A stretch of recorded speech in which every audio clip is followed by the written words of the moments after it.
recorded. This meeting is being recorded by Chelmsford Telemedia, so just be aware of that, please. And we'll get started with our first thing on our agenda. We have a report from the substitute representative of the Planning Board. Hello, Joel. Joel Luna, associate member of the Planning Board. I'm here for Chris LaValle. He's at a conference somewhere, not here. And so you guys are in such demand. We are in demand. So at our last Planning Board meeting, with regards to 270 Bill Ricca, we had a conversation about whether we would notice for a public hearing to consider rescinding our Aquifer Protection District bylaw permit that was issued. We established that there were material information that was not provided to the board, and other discussion which you can see on the video. So we did vote to notice it, and it's going to be noticed. It's going to be restricted to the Aquifer Protection District bylaw permit alone, not any of the other aspects of that were permitted. So that's what at least we're doing on that, and I think that's in a couple of weeks potentially that opens, and then also on Hildreth, we are asking for, as we are allowed under the subdivision rules and regulations, to ask for an environmental information report. So some of the items in which we would want in that report, I forwarded to David to have him confirm. It's basically going to be pulling together a lot of information that's being gathered elsewhere. So what you're gathering through your activities with Hildreth, then we would include in our environmental information report, as well as the natural heritage stuff and also a couple of other things potentially. But we'll be discussing those things on the board, which of those things we'll actually ask for or not. And I think other than that, tomorrow we'll be discussing the MBTA zoning as well, continue that discussion. I'm sorry, which one? MBTA zoning. Okay. To do a down select on the scenarios, so that we can get to the next phase, which is the zoning for those areas, which we also, if we can, would like to have public input on. But our aim is to get basically an article ready for the spring town meeting for that. Yep. So any questions or? Any questions from the board? Yeah, you have a question? Dave Coons, have you provided the input to Planning Board on what some of our questions might be on Hildreth? In the process of doing that. Okay. Yes. Love to contribute if there's an opportunity. Sure, let me know. Just, Do we share our peer review reports with planning? Yes, We do. yeah, no reason not to. Yep. And that input from the commission is explicitly in our subdivision rules and regulations, that we get input from you and that we get input from the Board of Health. Good to hear. Yeah. Yep. Anything else? I get one. One, Dave? Joel, planning board gets all of the memorandum that we receive from Mrs. Luna? We don't necessarily get them from her. You do get memorandum from her. When she sends them to us, we get them. Are you conflicted Am I conflicted? as a result of her doing that work, which the planning board avails itself of? No, I mean, she's. You're sure? She has rights too. I know, I understand, but the relationship is a family relationship. I hope you don't, because the work she does is good work. I just don't want someone to challenge Yeah. what you might do or say based on some data that she's given you. That's Yeah, if she was going to be advocating for example, for or against a given project that's before the board, then I would either have to identify that there is no conflict, I would lay out Good. to my appointing authorities, these are all the areas, 'Cause and then if they say it's okay. I mean, we're running into professionals, applicants, so I mean. Yeah, yeah. Okay, Yeah. great. All right. Thank you. Thank you. So we have a public session open to input from citizens in the town. If they have any open issues, do we have anybody that would like to speak to something that's not on our agenda for tonight? I don't see anything, and nothing on, I'm assuming nobody came in through Zoom, David? Hold on, somebody did come in through Zoom. Double check that. So Okay, I think we're good. So first up on our regulatory list is notice of intent for the town of Chelmsford, 48 Square. The applicant is the town of Chelmsford, DPW, and Trevor Collins is walking towards the podium, and we have a notice. Mr. Chris, please give us the notice. Mr. Chairman, pursuant to the provisions of the Massachusetts Wetland Protection Act, Mass General Laws, Chapter 131, Section 40, and the Chelmsford Wetlands Bylaw, Chapter 187, the Chelmsford Conservation Commission will conduct a public hearing in Room 204 at the town offices on Tuesday, October 10th, 2023, at 7 p.m. to consider the notice of intent filed by property owner, Town of Chelmsford, for proposed work within bordering land subject to flooding, riverfront area, and 100-foot buffer zone to bank at 48 Central Square, further identified as Assessors Map 84, Block 334, Lots 11 and 12. The project entails construction of a 36-inch wide by approximately 300-foot long ADA-compliant walking trail along Beaver Brook. Also, construction of an 875-square-foot pervious pocket park via the removal of existing pavement. Mr. Chairman. Thank you. Okay, Trevor, we have a drawing in front of us. Perfect. And a drawing up on the screen, so talk us through what we're talking about here. All right, so as you all probably are well aware, this is in that municipal parking lot over at 48 Central Square, and right now, this riverfront area is degraded. It has a lot of invasive species growing all over the place, out of control. And it's not the prettiest thing to look at, being right next to the Beaver Brook. The Center Village Master Plan Committee has long proposed of a brook walk running from Cushing Place all the way to Summer Street. And this section is a small part of that overall master plan. Like you stated, Chris, we are proposing to put in a 36-inch wide stone dust trail that will be level enough to make it ADA compliant, along with passing zones in certain areas with, we would like to put in wooden guardrail in tight spaces and to protect pedestrians from the traffic in the parking lot. The trail is mostly located on 2 easements that were acquired back in 2021. And then the pocket park is located in town-owned land, all within the parking lot area where pavement currently exists. The pocket park would end up being a pervious area with the brick pavers and a water retention area underneath that, where water can infiltrate into the ground through that way. And then also, the trail is going to have a stone dust finish, like I previously stated. We're keeping the same grades as what's out there, so we're not filling in any bordering vegetated wetlands or anything. We're just going to remove some material to make sure we can get the right amount of material to stabilize the walking path and the permeable pavers. We have a invasive species management plan that will follow to address all the invasive species, which pretty much states, there's 4 main different type of invasive species in that area, and it tells us how we can get rid of them. And once we get rid of them, pretty much what it says is for every shrub removed or small tree removed, you plant another shrub or small tree back, and then the rest of the area can be seeded with a native grass or flower type mix area to kind of bring the place to life with native species. As for that, that's pretty much the overall scope of the project. I will take questions if you guys have them.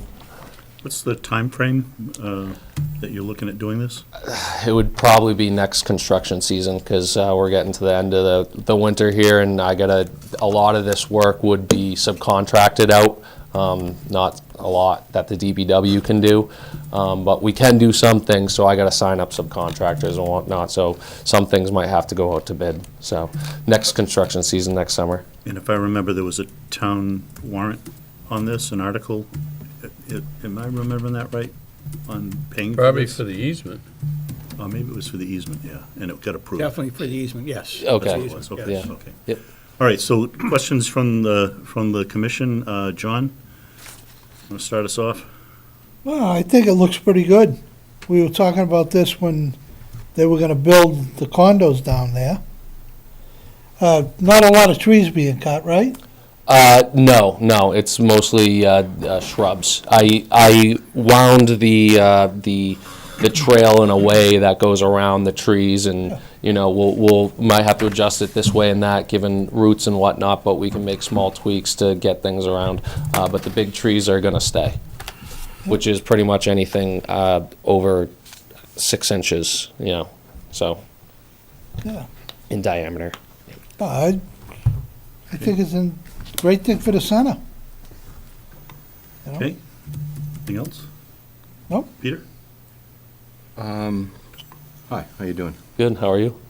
I feel compelled to thank you for your work. I'm sure it's been exciting with all the rain. I Trying to get appreciate your the, work yeah, done. very busy, yeah. Invasive removal plan. Yes. Do you have a little more detail? The NOI references the invasive management plan, but I didn't see anything Yep. specific. There are some, I did see the I think it's included guidance in the that you package. Yeah, submitted, which was great. I'm glad we're thinking about that. Is there any more to that? yep. Or is you just simply going to try to follow the guidance that you submitted? What was it, USDA or Conservation, I don't know, somebody? It I got was it here. Williams and Sprague's, had It the, made sense, but is there anything more specific? I mean, one thing we've been wrestling with is like invasives generally is not one and done, right? Because they Yep. come back. yep. So is it like grubbing it first and then, I mean, how are you gonna, what are you gonna do? So we have to, each plant has a way of getting rid of it, where you hand remove it, cut it down at the roots. Some plants, you know, I know like Japanese knotweed, you have to inject it with cut it down and inject it with a chemical, and it's Right. not just Right. one and done. This takes a long time. So, you know, I say we're gonna start this next construction season, but this invasive species plan could be years. You know, it's gonna take a long time.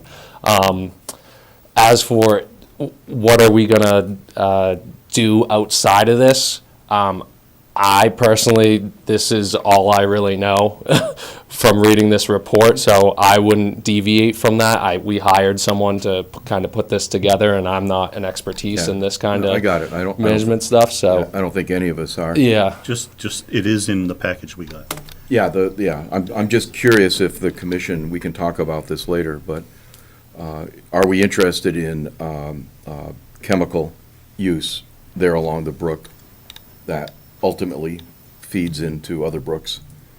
And I don't know the right answer. I think you'd have to use chemicals to get a Yeah. grip on these. They do list multiple ways to get rid of these plants, so I mean, if it's I think something I talked that, about it in that attachment, yep. the types of chemicals that are gonna be used. Yeah, Yes, there are non-chemical ways, but obviously, most of the time, it's less successful.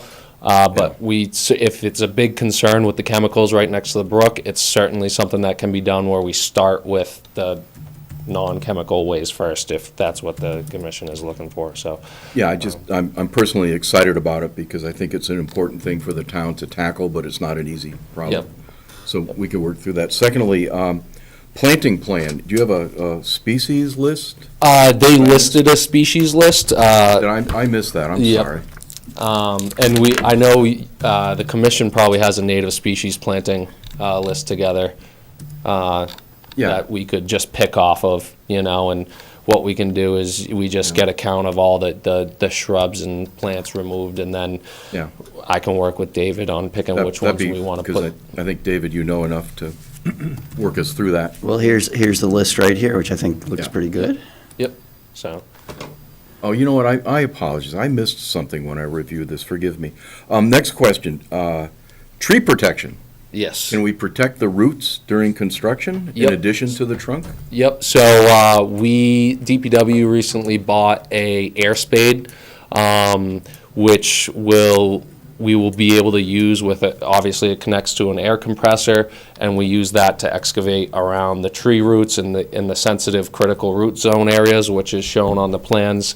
And that's how we'll excavate around all the trees. So that is, the softest type of excavation that we can pretty much do. And then in the other areas, we'll use Yeah. it. So I have a tree request. I don't know how we would handle this, David, in terms of the permitting, but you mentioned you'd leave trees bigger than 6 inches. Yes.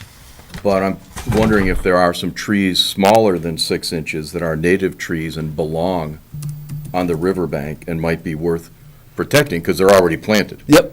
So is there a way, maybe there's a way, David, we could Well, somehow address I the suggest doing, I desirable suggest, trees? I suggest doing a site visit. I mean, I'm going to suggest that anyway, but Okay. that'd be one of the things to look at. Yeah. So on the plans, it shows the trees that I surveyed out there that were bigger than 6 inches, that I'm going to keep.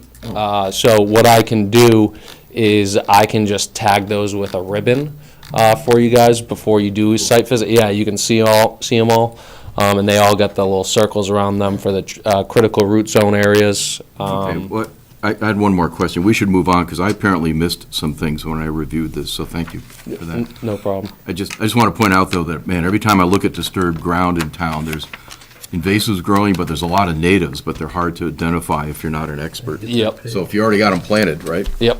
Okay. I have a last question. Did you guys, when you did your design, or your consultant, Yep. how did you account for the fact that that's a listed hazardous waste site in the state database? We did not.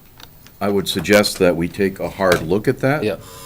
And, David, I don't know if you got that email I sent middle of the afternoon. I don't know if you can put that up there, but we can take this offline, but there are several, there's 3 or 4 or some number of known state-listed hazardous waste sites with contamination in the groundwater underneath that parking lot, including a recent finding about last, I don't know, August of 2022, there was a letter sent to Paul Cohen from a licensed site professional saying, oops, we found our friend PFAS in that parking lot. Okay.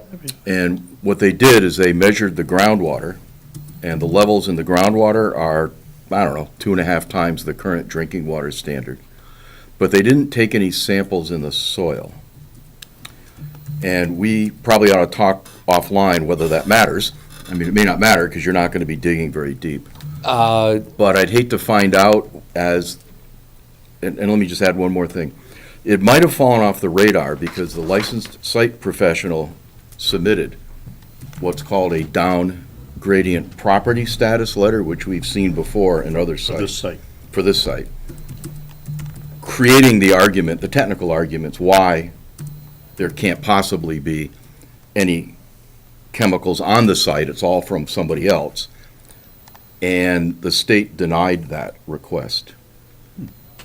So we have the state hazardous waste group that has the formal regulatory authority saying, I don't know, man, I'm not sure, you better do some more studies.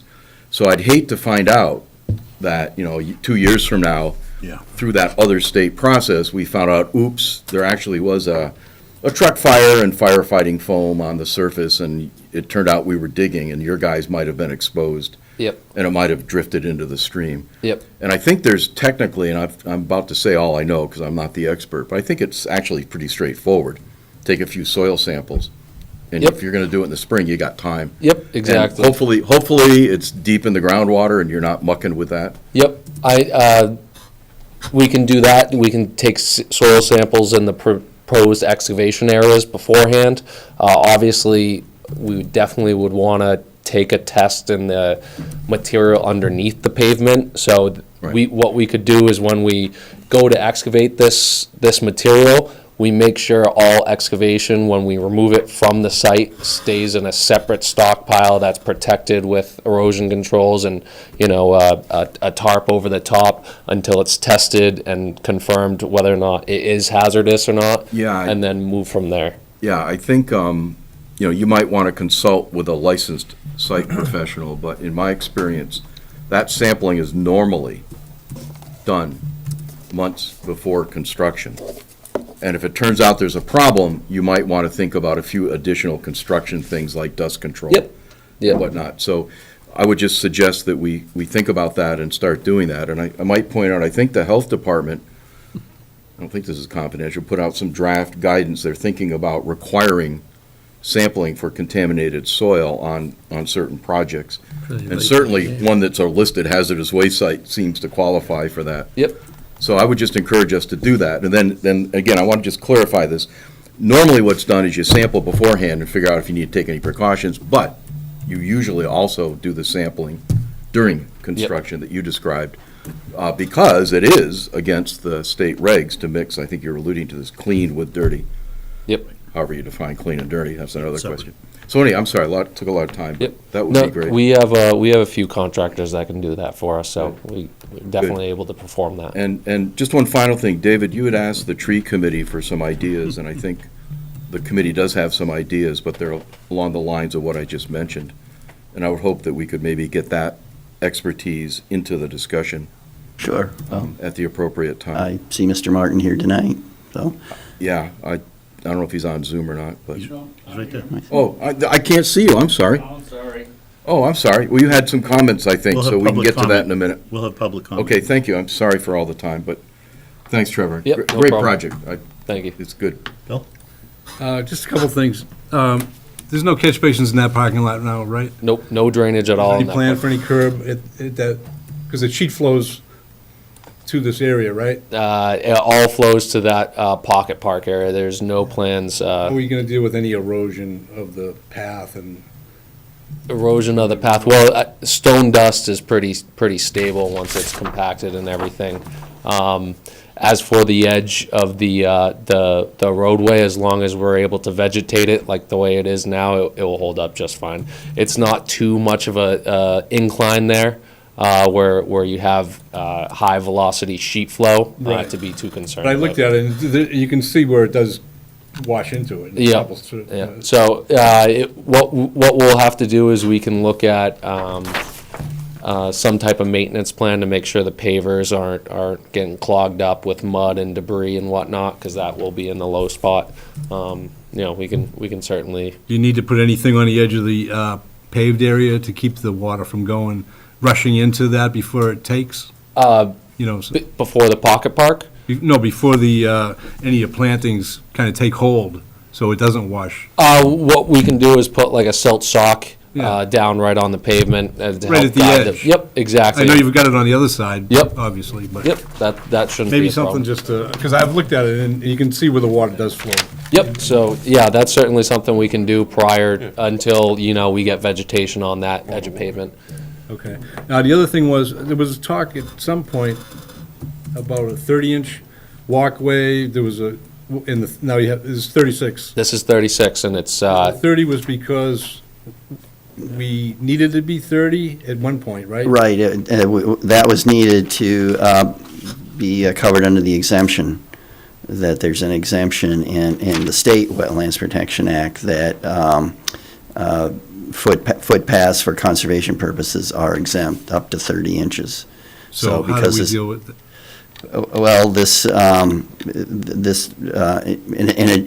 generally speaking, this project is proposing to improve degraded riverfront area. So I think that's going to be the primary justification for going to something that's exempt to something that isn't exempt, and which is really required to be ADA compliant. Right, That's a right. 36 Right, inches. makes sense to be Yep, yep. ADA. So are we saying at 30 inches it doesn't meet ADA? Correct. That's my understanding. Build it. Yes. They're making it 36. We're making Right. it 36 to make it 36. trail, So why are trail we ADA talking about compliant. Well, I was asking, because Oh.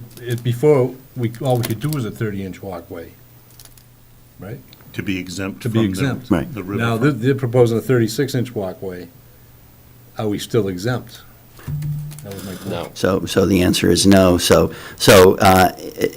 it will also explicitly require a waiver under the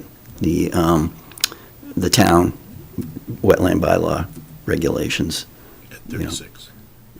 Yes. Not because of the width of the, Well, strictly speaking, and I'm not sure it was, our bylaw talks about the width of a trail. well, it does, but actually, it only exempts trails on private land, which is interesting. So I think that was probably some kind of an error or an oversight.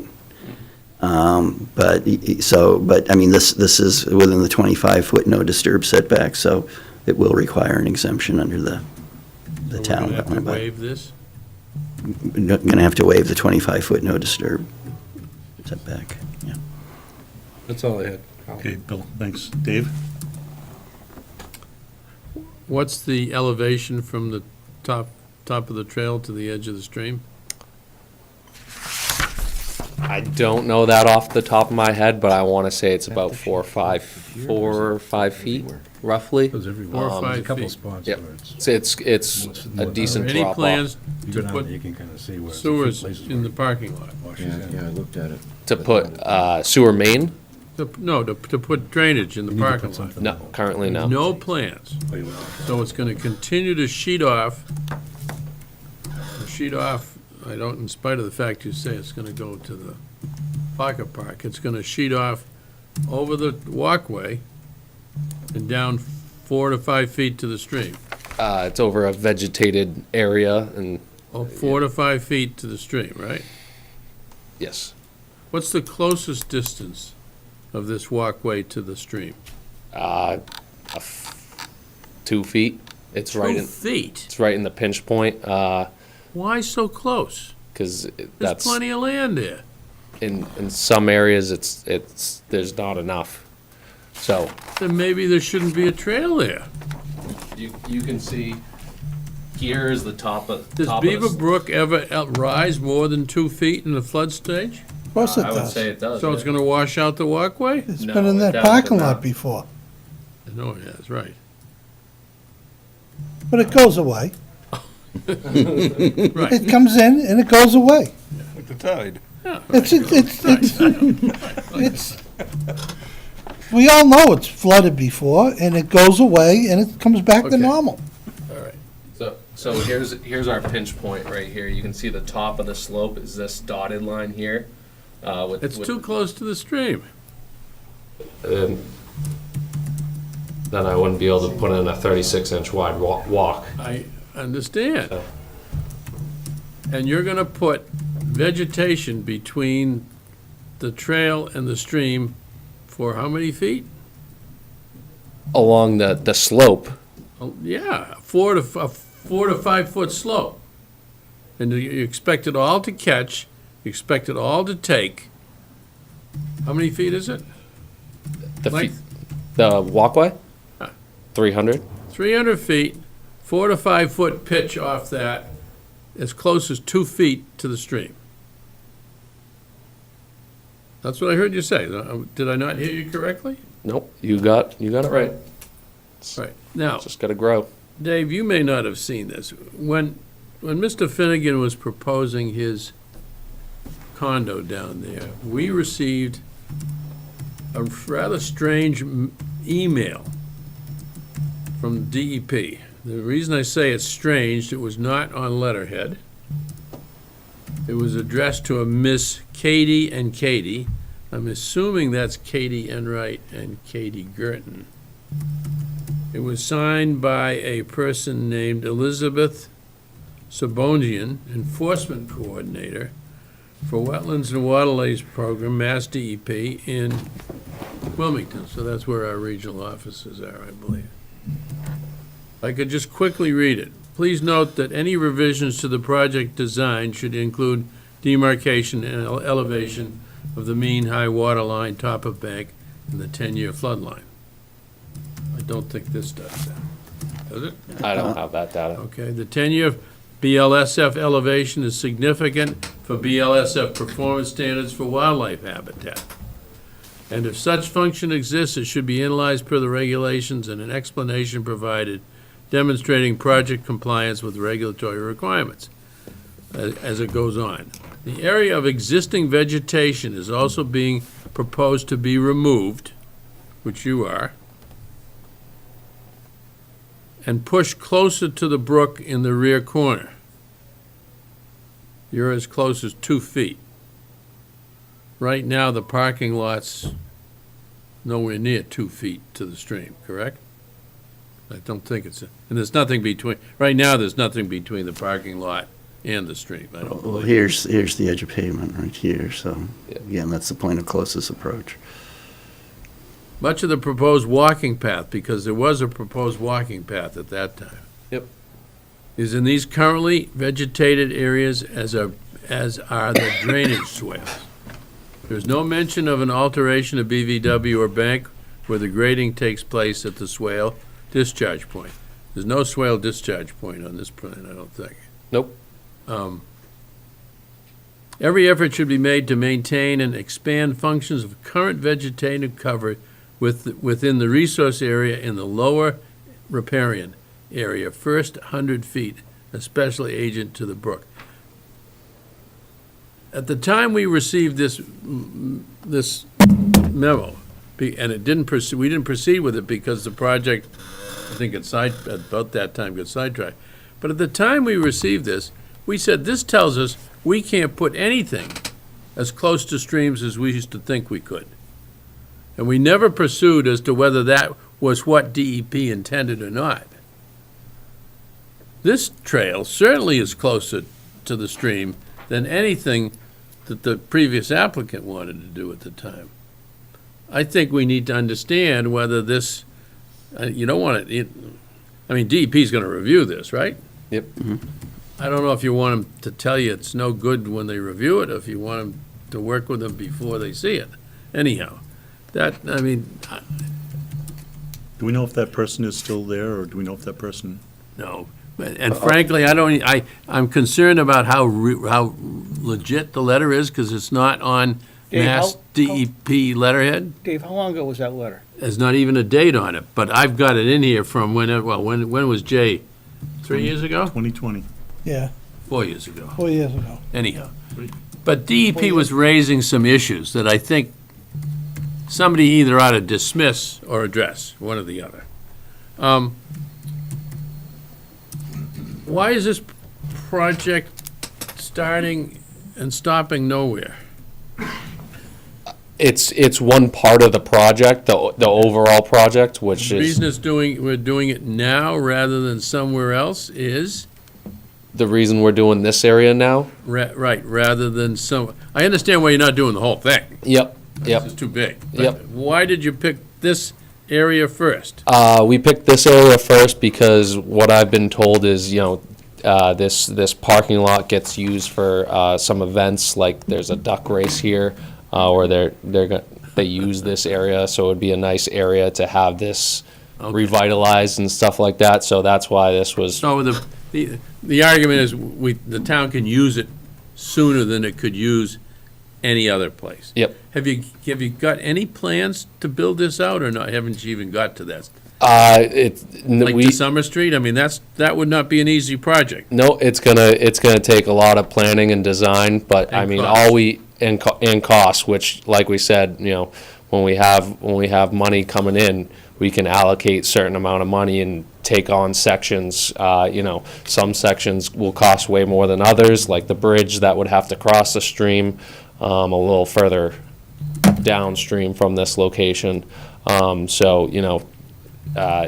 all just gonna be pieced together over time. I got one last point, knotweed. The applicant across the stream that built where Adiamo is, Yep. which was the The applicant was the original owner of, no, Win Stanley? Win Stanley. They proposed to address knotweed on their side of the stream. So, and they never did. Shame on us. But if you're gonna address knotweed on your side of the stream and nobody's gonna address knotweed on that side of the stream, your work's to naught. It's a waste of money.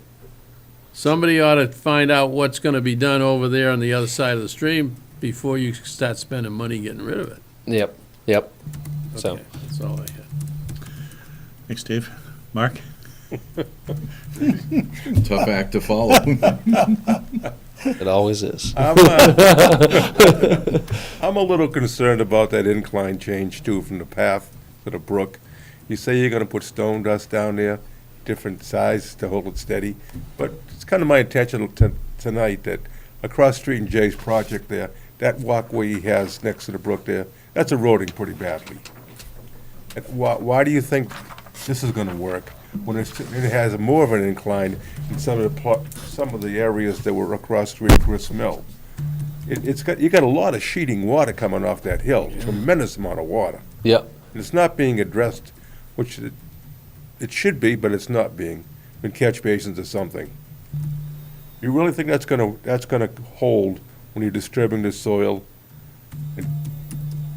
So there is rocks right at the edge of the top of slope and that go all the way down the slope. So I believe that will stabilize the area. And like I said, as long as we vegetate that slope in between the rocks, as long as it takes, I don't see why not. I mean, I know this year has been tremendous with the amount of rainfall we have, but you know, if you get native species in there that have nice strong roots in this type of soil in this area, it will hold. I'll bring up Grist Mill again. That's been there for probably 100 years on that side. And they did the path beyond that. They didn't go right to the very bank. Yeah. And that's what the problem is. Everything's washing out that way. This is gonna be new construction. I can't see, from my experience in trying to hold stuff that way, that it's not gonna stay. You're gonna need something more there than just, what is the incline gonna be at that? Is it like a 3-to-1? I believe it's a 2-to-1 or a 1-to-1. It's Yeah, pretty steep. yeah. Particularly if its choke point was 2 feet from the stream. That's right, that's my point. That's the worst point, obviously, yeah. And you're gonna try to get invasives out of there too, so you're gonna disturb soil. Yeah, I'm sorry, ask that question. I'll ask it for, when you do put in the new, remove the invasives and put in the new stuff, how are you gonna prevent erosion into the stream while construction's underway? We can do coconut matting Well, that don't you say can. you can do, what are you proposing to do?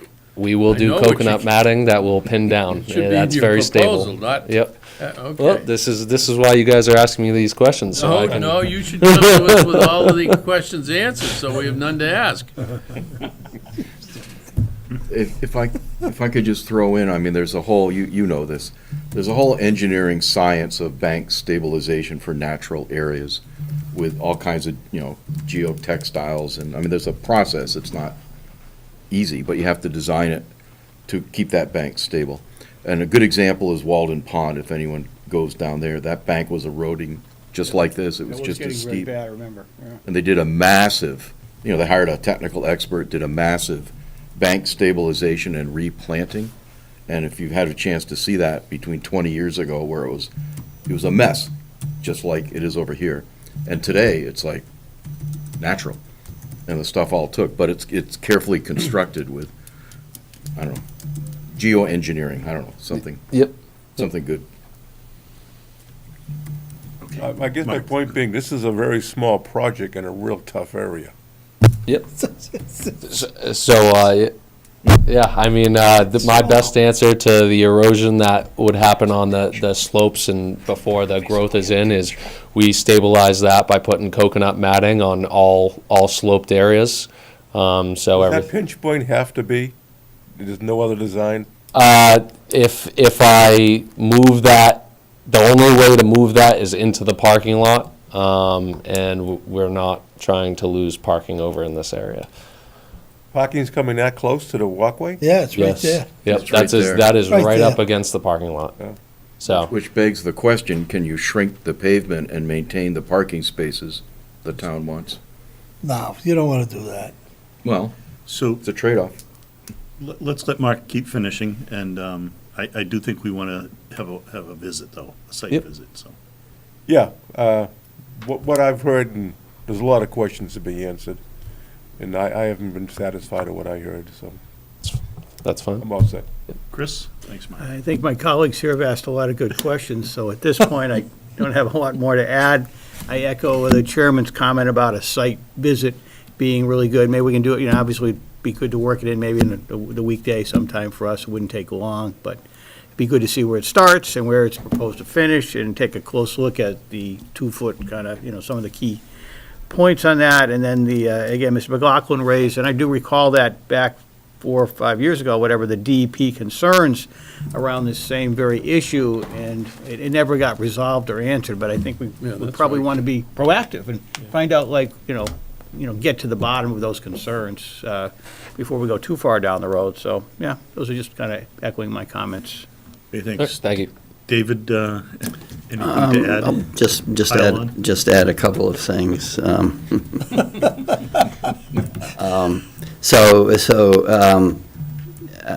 probably should have mentioned it earlier, but that members of the commission recall, several months ago, the board did accept an easement on the privately owned portion of the property, so that really, at least in theory, that really should make it Article 97 land, meaning that in theory, it should be a conservation use forever. So that again, in theory, should be an additional way besides the invasives control and management, and removing some of the pavement for the pocket park should be another way that the existing conditions in the degraded riverfront area are being improved. So again, that was sort of what this whole project is based on, is improving, existing conditions, improving the degraded riverfront area, over the existing conditions. Going back to Grist Mill, I'm not sure that notice of intent filing was done on that basis. I'm not sure that, I'm still not sure anything was done to improve the degraded riverfront area there, so I'm actually not sure, why DEP ever even really approved that project. But anyway, we'll see. We'll see what the comments come back from DEP on this. Okay, all right. We are also open to public input I know we have a representative from the tree committee. Do you want to have a couple of questions, Jim? Yeah, And any other I've got public some comment? notes here, I'll distribute them. Unfortunately, I didn't make enough copies. Thank you, Jim. We can share. Want to share? You folks are gonna have to share. Okay. My name is James Martin, resident, 7 Crockett Drive, Chelmsford, member of the tree committee for probably about 10 years. I'm a retired consulting arborist. I've had about 50 years professional experience in the arboriculture trade. Everything from dragon brush to being a college professor. So I am tree focused. I am very concerned about construction damage in trees. That is the greatest killer of trees in urban areas, is construction. And the problem happens because, construction is done now, and people don't realize the damage has been done. 5 years later, the tree dies. Put the two together. Well, it never happens. And you have some very nice trees here. that are well worth saving, particularly in this day and age of global warming and cutting down the Amazon and whatever else. So I spent this afternoon out taking a look at the site. I am not an expert in invasives, but yeah, you got quite a crop there. But also I've dealt with construction, and that's probably holding the bank together. You get rid of the invasives. For what reason, I'm not really sure, because they're invasives. But I have a feeling you're going to have a hell of an erosion problem. And it's all well and good to come along and say, well, we'll put the plant in. Well, maybe it will survive. It probably won't. And how long is it going to take to adapt to get to hold that soil together? Just a side note. My problem is trying to get the invasives out. You're going to damage the tree roots. And the way to think about a tree is, a lot of times people think of a tree as kind of, well, it's on top, and then the bottom is kind of like a carrot. But a tree is more likely a wine glass sitting on a dinner plate. The roots spread out all over the place, 1 to 2 times the height of the tree. So you've got a vast amount of roots that you can't see. You know they're there, but you can't see them. But that's what keeps the tree alive. That takes up the water, it takes up the nutrients, it holds the soil in place. So I went out and I took a look at the location. And if you take a look at the map, now the one I should have put a thing in to designate the stream bank, but I think you can kind of figure it out. And on the second sheet, page 1, you've got a number, and you can look, and it gives you the species and the diameter of the trunk and its condition. And the trees are mostly, in my professional opinion, in good condition. And then there's some other notes, and then you also see the height and the spread of the canopy. So, if you turn to the second page, there's a bunch of junk there, but on the right-hand column, you'll see the value. And that's one thing that people don't putting values to trees are usually not what's done. And this is a rough estimate. Like I said, I was a registered consulting arborist. I have done hundreds, if not thousands, of these reports, evaluations, gone to court, whatever. Jim, is that a replacement-based cost basis? No, this is according to the Council of Tree and Landscape Appraisers. There's a way to evaluate trees based on their species, their condition, and their location. Replacement costs, well, if you're going to do a 10-foot tree, you're probably talking somewhere between $15,000 and $20,000. And then you double the size of that, you quadruple the price. So after a while, it just gets ridiculous. So the appraised values are a little bit different. But these are rough numbers, let's put it that way.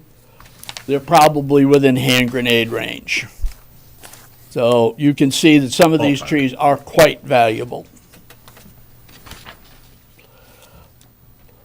I have very difficult times looking at these plans, deciding on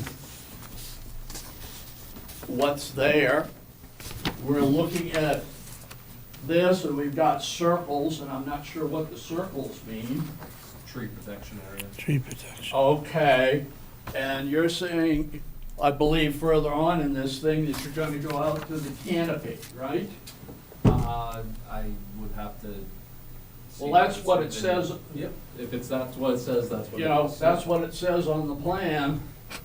Well, on some of these, the canopy is well over this.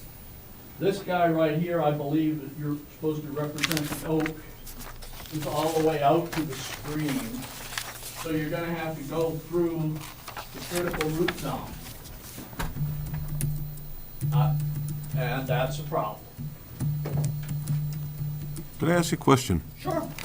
You have the value, monetary value on these trees. Right. Do you have the value of the trees as compared to a Norwegian maple has a 0 and a oak has a 5? You have your trees valued like that? Jim, can you Okay. stay with the mic, please?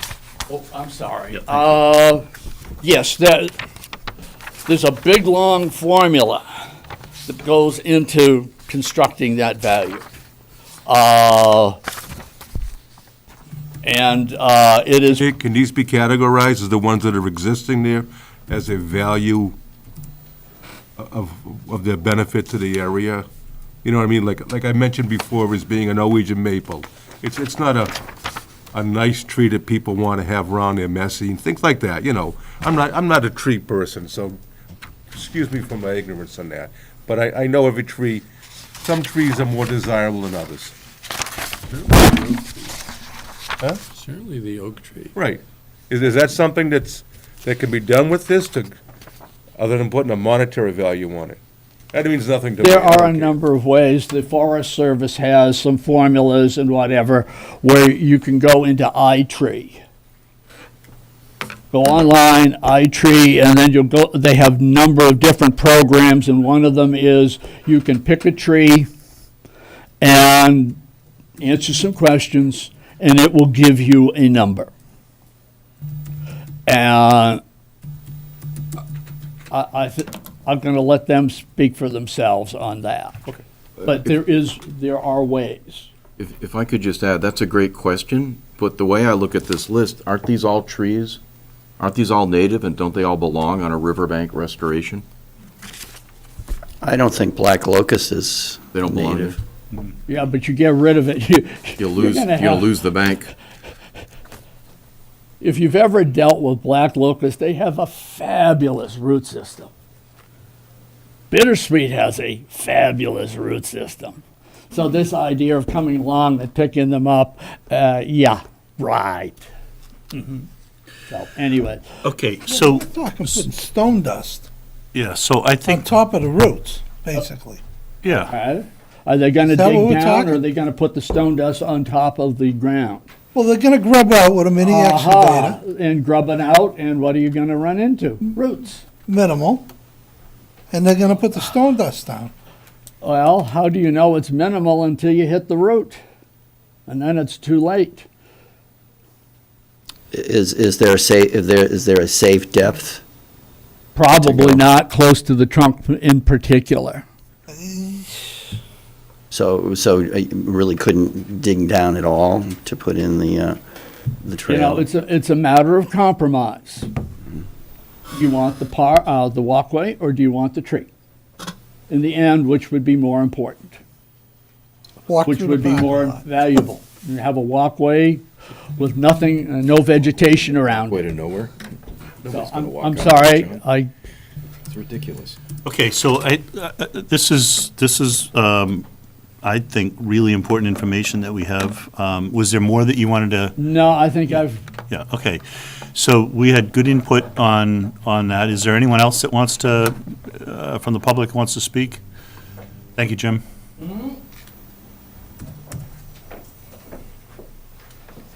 Good evening. Mike Rigney, 19 Billrica Road. I am the chair of the Center Village Master Plan Committee. I am also an abutter to this project. First, I'd like to speak in my capacity as a member of the Center Village Master Plan Committee. We have not taken any votes on this, so I have nothing to say to you that is a message being delivered from the committee itself. That said, this, as was pointed out earlier, this idea of having a brick walk has been a long-standing central concept to the Center Village Master Plan. One of the questions earlier tonight was, why are we doing it here now? And the answer is because we can. This is where the street light is, and we're looking for our keys. We have the control of the area to try to work with it, which cannot be said about the entire expanse from Summer Street on. Also, this is, while some of you may disagree with it, relatively stable ground compared to much of the rest of the area. For example, there used to be a brick walk running along Beaver Brook on the back by the Summer Street housing project, right, or home. That's all underwater at this point, right? Beaver Brook has significantly overflowed its banks this year. That said, well, let me just say that, again, as a member of the Center Village Master Plan, this is buildable ground, it looks like to us. The other question is about it being a path to nowhere. In fact, you have the pocket park on one end, and the exit was designed to meet a brick walk that is supposed to be put in at the Steak Bones restaurant area once they're done with that section.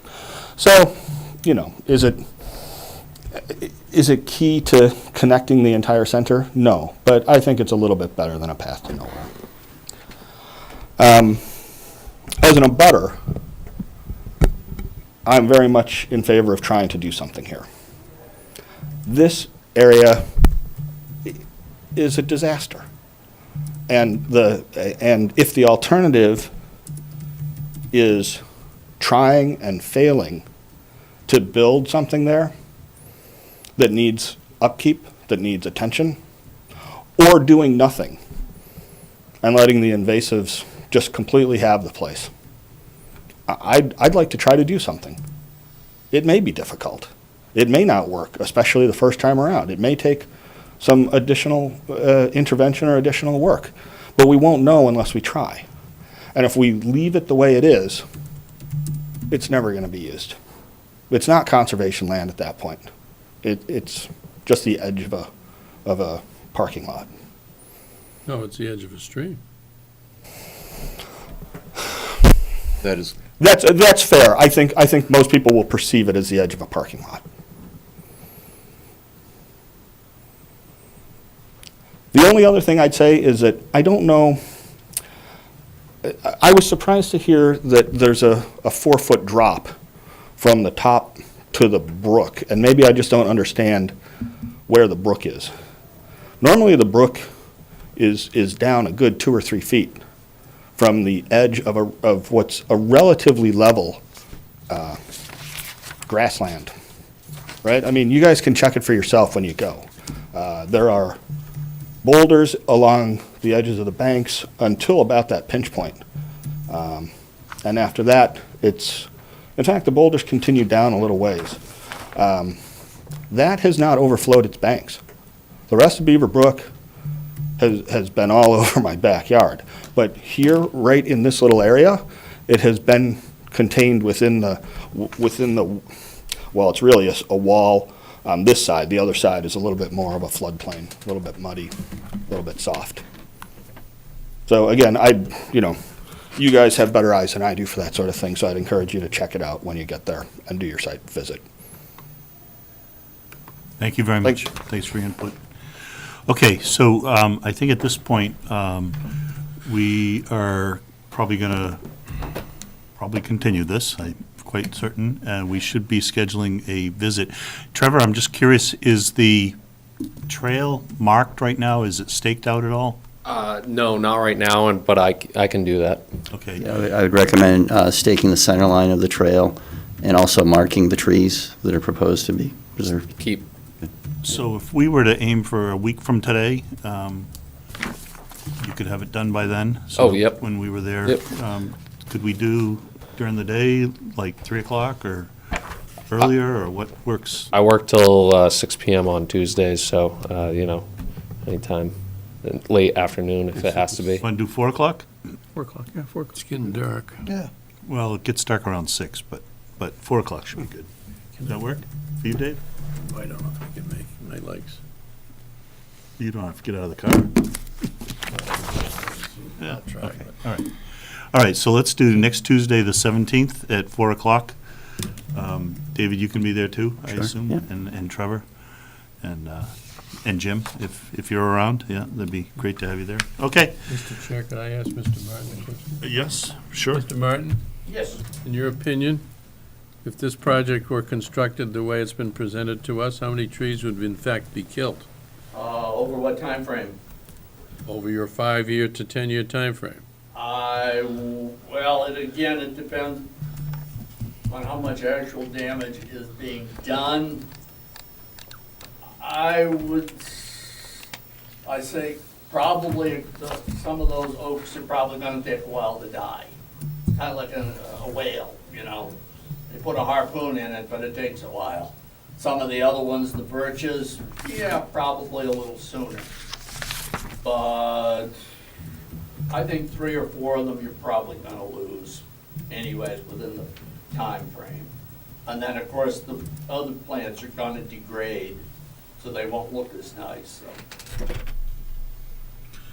Okay, thank you. Sounds like most of them. All right, so I think I'll take a motion to continue the hearing. Do we want to continue it for 2 weeks? Does that make sense?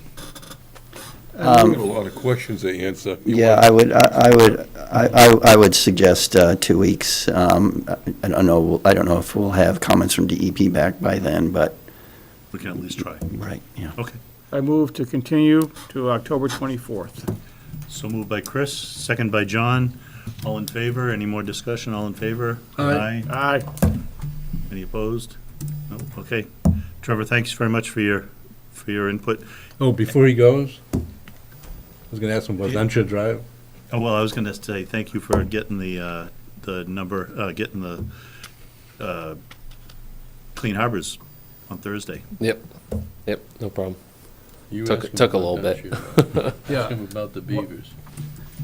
Can you give us an update on Duncher Drive, the culvert on Tingsboro Road, the beaver dams, if you've found them or not? or- Yep, so, on, I wanna say the very next week after, that meeting, conservation meeting I was here at, we got a beaver trapper, set up, where they set up over at the Tingsboro Road culvert and, over near, I think it's 194 Dunstable Road over back in there where it's kind of opens up after Dunshire Drive where people have said they've seen beavers and whatnot.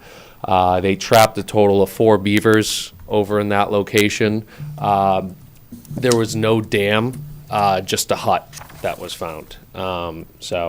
But wasn't the culvert being blocked? The culvert had sticks up against the grates, but it wasn't a sign of beaver activity because typically when beavers are there, it's sticks and mud to hold everything together, but it was just sticks resting up against the grate, and there was a good They were amount. just getting started. Yeah, well, maybe, perhaps, but, yeah, so those were cleared, our stormwater department's checking in a lot over in that area, that we're moving the trapper to another part of town. But, yeah, we're keeping our eyes and ears out for. What did the beavers. trapper do with the beavers? You know? We talked about this. I know. Do you know what he did with them? Or she did with them? They're, We don't know. They're euthanized. No, don't be afraid to say it. Is that what they killed them? so, yeah, yep, I understand. so. Did the If contractor you don't start ask, you don't know. back yet? Has the At contractors- Dunshire, so Dunshire Drive, they started October 2nd, back on site, had a couple days of prep work. They started bypassing the stream on Wednesday. I think that was the 5th. As of yesterday, they had completely installed all 80 linear feet of both ADS pipes and backfilled it to stabilize it. Today, they were placing the stream bed material within the pipes and around the area. That was this morning. I wasn't able to go check where they were this afternoon. I got tied up, but they're moving right along. We're hoping to take down the bypass within the next couple days. And then it's drainage work, coordination with the gas company, and paving and guardrail and mist cleanup. So That's good. it's moving along. I know when I was here during that meeting, I said we were going to try to start mid-November. We got a break in the weather, and the pipe got here sooner rather than later, so we were able to expedite it. Great, So, good. yep, things are moving. And I don't want to stay on this too long, but Nope. we know that the problem's further downstream. It's not that new pipe, but I'm glad to see the new pipes going in, new Yep. pipes. But are you still looking towards, in the winter, cleaning some of that stream out, or? We'll look into it, but our first action item is getting that watershed study done. Okay. Which I believe we just got approval for that funding, because of the money we saved from switching. So I believe we just got that a couple days ago. So we're trying to sign up a consultant to do that for us, and then move from there to see what we can do with the stream, and then also sending it over to Mass DOT about the Tingsboro culvert. So, yep, that's in the works as well. We're Good. moving right along. I appreciate it. Yep, no problem. Thank you, Trevor. No problem. Thanks, guys. Thank you. Okay. Next on our agenda, notice of intent 93 Brick Kiln Road. Do we have a continuance? Yes. Received a request for a continuance on that one? Okay, so do we have any idea, do we think we should be continuing it for 2 weeks? Yeah. Okay? Yes. I'll take a motion to continue for 2 weeks for 93 Brick That's Kiln what, Road October 24th? to October 24th. I move we continue the hearing on 93 Brick Kiln Road until October 24th. Moved by Dave, Second. second by Chris. All in favor? Aye. Aye. Okay, passes, motion passes. Next one is notice of intent for 10 Hildreth Street. I believe that one also is being requested to continue. Correct. That is an affirmative, so I will take 2 more weeks again. Okay, I'll take a motion to Motion to continue continue the hearing on 10 Hildreth. 10 Hildreth Street till October 24th. So moved by Dave, Second. second by Chris. All in favor? Aye. Aye. Okay, that passed, affirmative. And next one is 201 and 203 Boston Road. Same thing. Same thing. Is there Okay. some reason this of all of them is taking so much time? This one? Yeah, Um, it's not a big project by the standards of the other. Right, well, part of what's delayed this was a tussle over the peer review fee. So that finally reached. Being agreement. resolved, or it's Yeah, resolved? yeah, in fact, the peer review has started. Turned out that they weren't able to review the wetland delineation because the wetland had been mowed, and the wetland flags were then taken. I wonder why. And then I guess there were a couple of numbered gaps in the delineation anyway, not sure. That was probably the surveyor's mistake. Okay. So that's where things stand. Okay, so I'll take a motion to continue So 201, moved, the 203 hearing. Boston Road to October 24th. So moved. So moved by Dave. Seconded. Second by Chris, all in favor? Aye. Aye. And then, so the motion passes affirmative. And last, we have a request for amended order of conditions at 270 Billerica Road, and same thing. Yep, still waiting for the environmental peer review from the LSP. Gather it's almost ready. Should Believe we've had some input on that from the commission on this one, I think. Yes. Yes, So there's we're- been a fair amount of input. Okay, Heather and I gave them some questions from us. it's making progress, but it's just not quite. Yes, I actually did receive a call from Mr. Parrott this afternoon. So I believe he said we could expect it Tuesday. Okay, then I would say, Can we extend this out maybe a little longer? I mean, we got all, if all three. yeah, I was gonna say, if these all hit, the same night.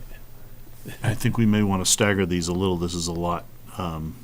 But, Well, that one probably shouldn't continue it any farther than that.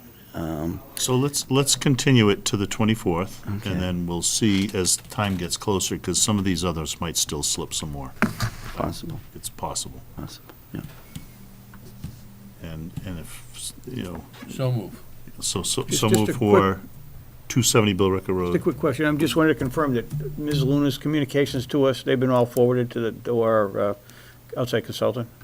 Yes, I haven't forwarded the, well, actually, I think, no, the most recent one we received today has not been forwarded to them. But you'll send it over in due course. But I believe the LSP peer reviewer is looking at everything. Yes. I mean, that we submit, is my Yeah, good. understanding. Good. And then, Carl, I don't know, I have a short update on one piece of 270. Is now the appropriate time? Well, there really Yeah, shouldn't be let's any save it for discussion. Okay. Yeah, I'll second Dave's motion, because, yeah, we can't really No. go into it now. So, I'm sorry, did we have a motion? Dave made the motion, I seconded. You seconded it, so all in favor to continue to the 24th of October? Aye. Aye. All in favor? Okay, so that's affirmative. It's moved, the motion's passed to the 24th. I'd like to make a comment to the record and to this commission. I think the work that Mrs. Luna's been doing in support of a number of our projects is a phenomenal amount of work. And not being the expert that I think she is, or some others are, I hope we all appreciate what she's done. Some of it may be misdirected, some of it may be personal, but I think, from what I read, it's spot on, and I appreciate it.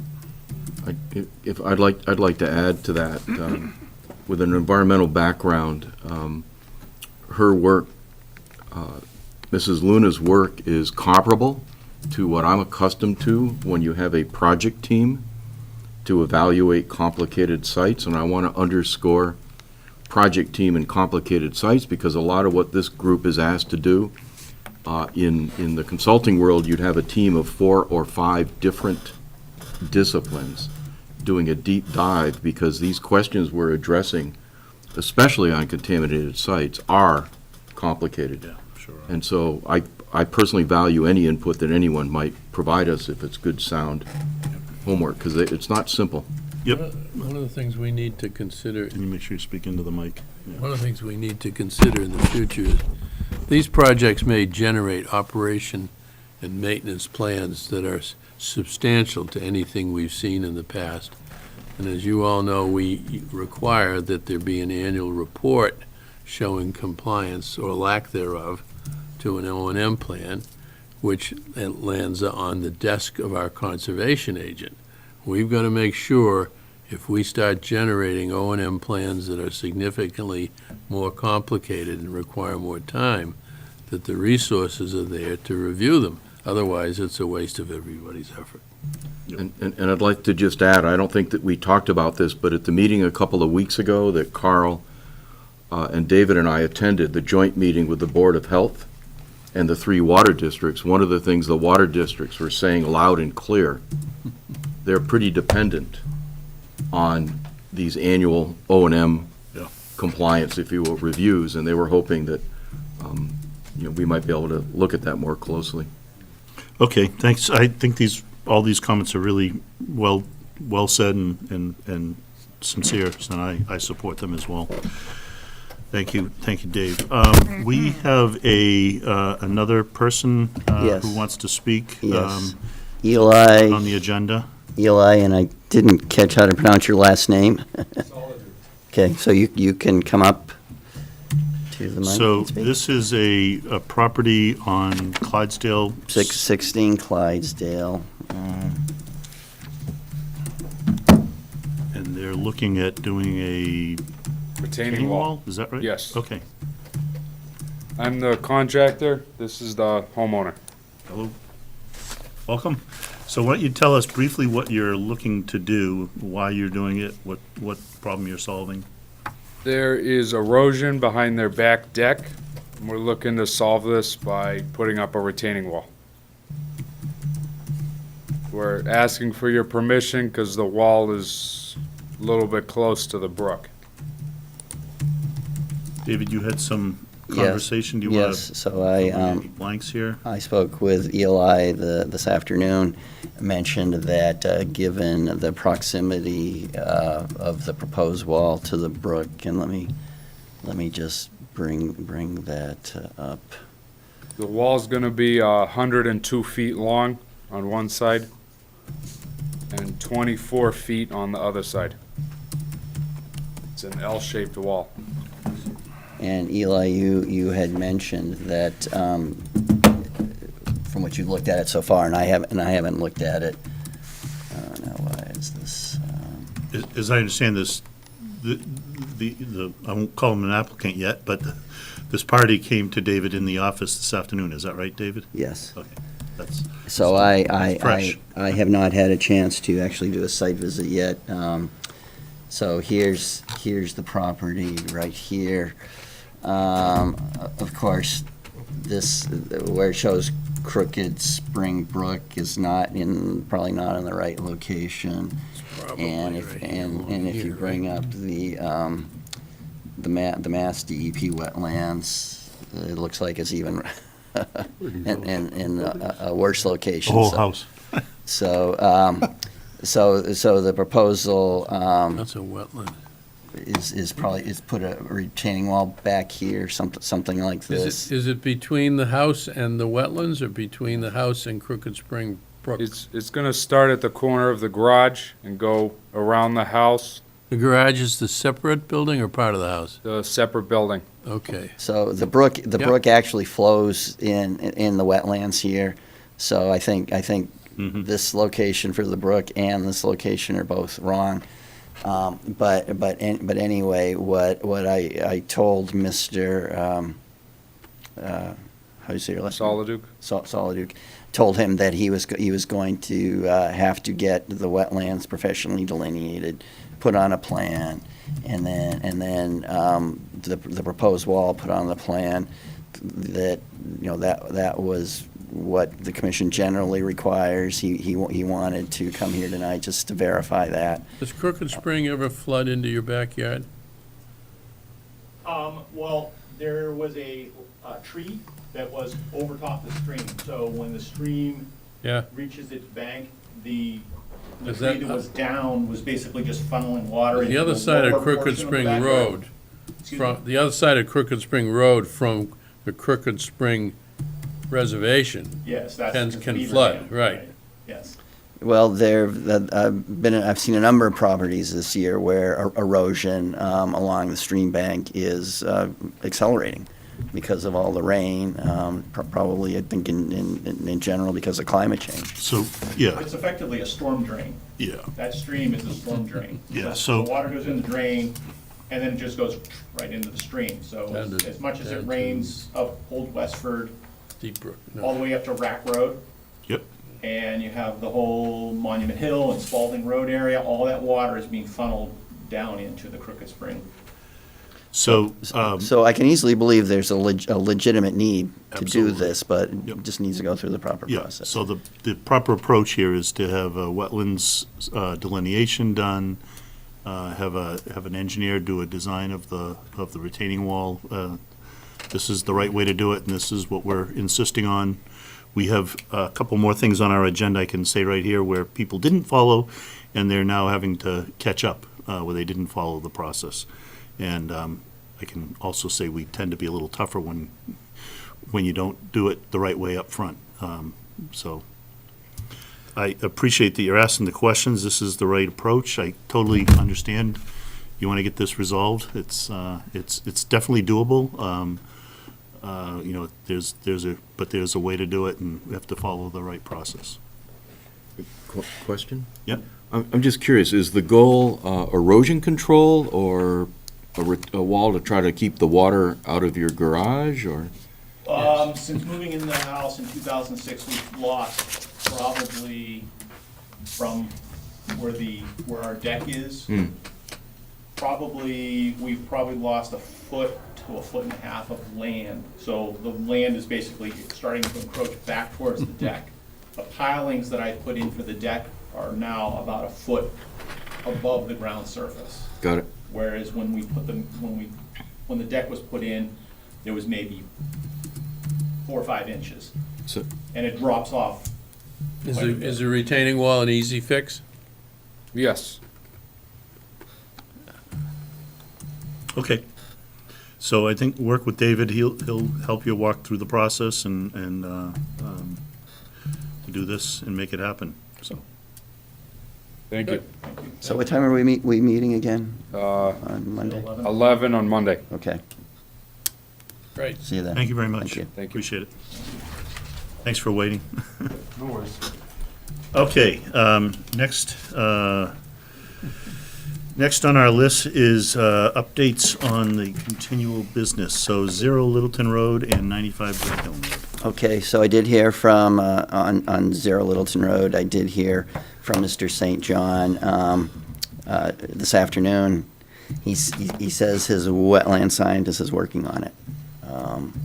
So, I mean, sounds This like, is for 0, this is for 0, yes, which we don't, The Beaver Brook one. yes. why is it 0? Because There's no address. right, because there's no building on it, there's no Is that structure the on it. reason? Yes, yes. If the weather, What's that? the weather's gonna get worse, I quite much guarantee that. You can't yes. do anything once the snow gets in the ground. Well, he's already done everything. You already done it? Yes, yes, this is, Oh. this is, he was issued an enforcement order. And so he really what remains, I mean, he's done some replanting, which actually looked pretty good. In his email today, he said he actually did another round of seeding. So, but he needs to file an RDA for the after-the-fact approval of, the work he did, putting in the. In order to do that, we need the wetland. That's right. Yeah. That's right. So I think he's telling me the truth about that. I will keep pestering him. On 35 Brick Hill Road, they've gone completely radio silent. I was hoping to make a conference call with the building inspector today, but he just wasn't available. So that's the next step I'd like to try with them. If that doesn't work, I don't see any alternative but to turn it over to town council. Oh, Really. okay. Well, I mean, they've just, Okay. I don't know what else to do. So they did a 180 somewhere there, didn't they? Yeah, if I do get to speak with them, I will just, let them know that, almost the worst thing they can do is just ignore it. Yeah, we'll get harder and harder on them, so. Okay. Why don't you jump to the agent's report? I know you had something also about the Route 3. Yes, dam. yes. So last week I got a call from the property manager at Scotty Hollow Condominiums. Couple of things. One was pretty minor. They just want to clear the cattails out of the detention basin, which I don't think that's a problem. I'm going to take a look at it first, but the big issue is related to, remember the block culvert across Route 3 that gave way a few weeks ago? I'm not sure whether it just gave away naturally or the property owner tried to clear it and that something happened that they didn't anticipate. But anyway, the property manager told me that it made a mess out of the wetlands on the property in the sense that it did a lot of filling. I guess there was a lot of the sediment that When it let loose? yeah, that flowed over the property, filled a lot of wetlands. So he's and I haven't seen it yet. He was going on vacation, so we weren't able to schedule a site visit. But he's trying to get the state to repair the wetlands. The culvert is on state property too, right? The culvert was, the culvert was across Route 3, as I understand it. Well, There's a big piece of state land there Mhm. on the west side of Route 3. Yes. Anyhow. Yes, Just the culvert, yes. Not just the highway.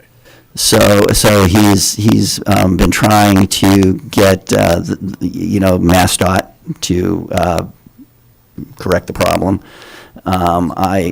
What's that? Lots of luck. Well, he's trying. I suggested that he working through the select board, try to get the state reps involved, because I think, Over the years, David, we've had success with the superintendent. Can you speak into the, With the superintendent who's on North Road, you know the Mass No. Highway on No. North Road, no, on the way to Princeton? No. On the other side of Drum Hill? okay, no, I was not aware of There's a that. Mass DEP site that is Okay. primarily plowing and sanding, Mhm. but there's a superintendent there, and I've got his first name, but not his last name, and over the Okay. years, he fixed your beaver problem. Okay, And it didn't seem as if he was high enough to do it, but he might want to try him out. oh, okay, well, that's good to know. Maybe I'll reach out to Tony, but, that was a suggestion I made to the Mr. Toscano, the property manager. But I think the commission should also consider issuing an enforcement order against MassDOT. And, maybe that will get their attention. I think, as always, I think we try to avoid that, try to work with whoever it is that's responsible. are you suggesting that we do that now, or that we try to have that meeting first? Yeah, I suggest trying to have the meeting, and now that I know this name, I will reach out to him. But again, if at the end of the day, if a real serious effort is made to try and get these folks to cooperate, maybe consider an enforcement order. So we'll ask Mark and Dave to try to get you that name. They'll find it. We're trying to find Tony. Yeah. Okay. Thanks very much, David. So that's, that was the famous 6:30 in the morning dam breaking back in August, I think it was, that ended up flowing down through Dunshire Drive and all the way out. Yeah, it was quite an event that nobody saw. I heard a number from someone at DPW, that I might be misquoting it, but it was a crazy number, like 10 million gallons Yeah. or some.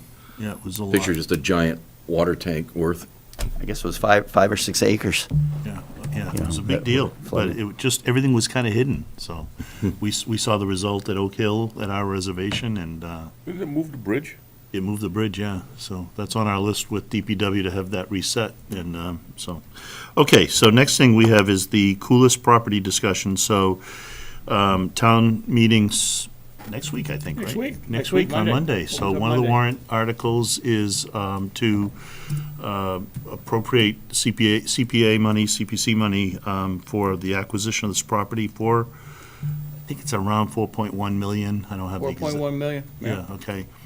And I went and visited it. I don't know if anyone else got to at least go drive by it or look at it, or you're aware of it, but I think it would be good if we had some discussion about it, if we did talk about it previously. If, comments, what people's thinking. I know, Chris, you were in favor, I'm in Yeah. favor of it, but any other comments from anyone else or thoughts? The warrant article does not say it's for conservation.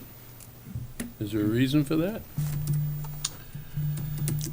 I think the warrant article It says is open open space. space. Doesn't say and- I conservation. thought it said conservation, but it listed a number of other items under say that. Can we pull that- conservation. Can we pull that up? Sure. I believe it's open space, pull it which up. Yes, it is. conservation falls It is under open that. space, but Yeah, it's not conservation, conservation. it's not specifically saying that. Pull the And in wording up. fact, if I'm not mistaken, when Paul talked about this with the select board, he said it was also possible for the land to be used for housing as well, because CPA. I saw something that listed 5 or 6 uses. We got it there. We Yeah. got the warrant article. Well, let's look at the wording. There you go. It's like 7 or 8, something like that.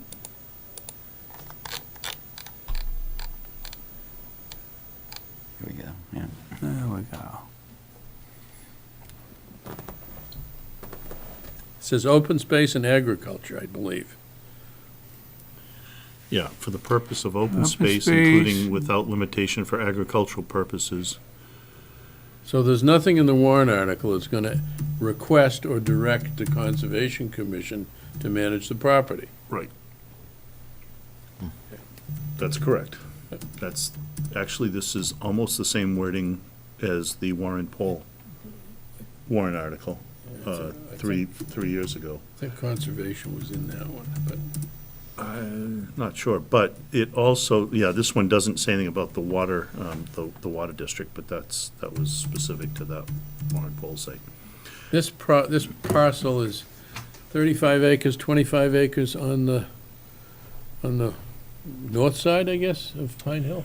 I think it's like 25, 6, 6, and 4, And- something like And the that. rest, the land that's on the 495 side is not lend itself to open space other than community gardens.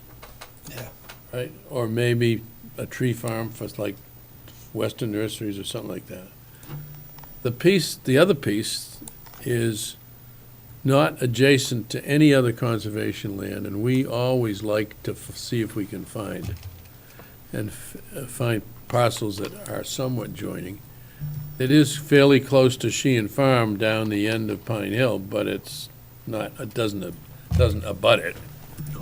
And it's close to Misty Meadows, which is privately owned, and to, by the Water District, and to Henry Parley's land.